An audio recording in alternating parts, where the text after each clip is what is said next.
चलिए दोस्तों बात करते हैं इस एक और नए क्वेश्चन के बारे में। इस क्वेश्चन में एग्जामिनर ने कहा एक वृत्त की परिधि 11 सेंटीमीटर है और वृत्त के त्रिज्याखंड का कोण 60 डिग्री है। त्रिज्याखंड का क्षेत्रफल क्या है, ये एग्जामिनर मुझसे पूछ रहा है। तो देखिए सबसे पहली बात तो इस क्वेश्चन में आपको ये पता होना चाहिए कि त्रिज्याखंड क्या होता है। दूसरा ये कि सर्कल की परिधि क्या होती है।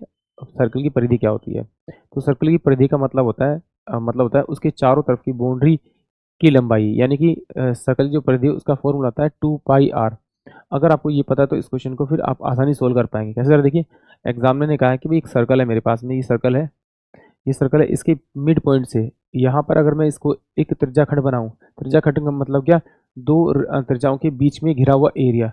तो ये कितना हो जाएगा, इसने कहा उसका जो एंगल है वो 60 डिग्री है और ये उसकी आपकी त्रिज्या होगी। तो कह रहा है इसका एरिया निकालना है, क्षेत्रफल निकालना है। और एग्जामिनर ने मुझे कहा है कि भाई जो इसका सरकमफ्रांस है यानी कि परिधि है वो इस पॉइंट से घूमकर जब वो वापस इसी पॉइंट पे पहुंचेगा तो वो उसकी परिधि कहलाएगी। एग्जामिनर ने कहा जो परिधि है वो क्या है आपकी 11 सेंटीमीटर है, और अगर उसका फॉर्मूला देखें तो 2 पाई और आर बराबर में कितना हो जाएगा आपका 11 हो जाएगा।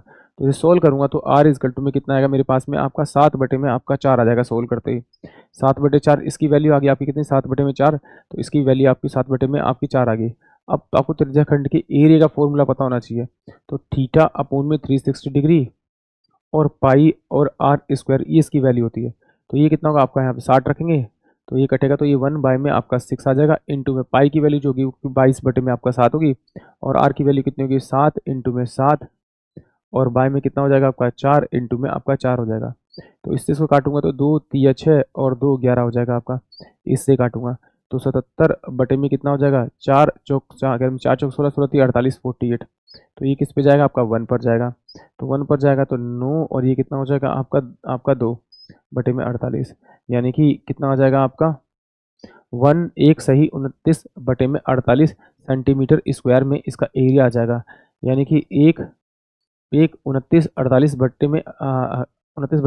सेंटीमीटर स्क्वायर, ये क्या हो जाएगा आपका इसका एरिया हो जाएगा। यानी कि ऑप्शन जो ए होगा वो इस क्वेश्चन के लिए करेक्ट होगा। आई होप आप सभी को क्वेश्चन समझ में आया होगा।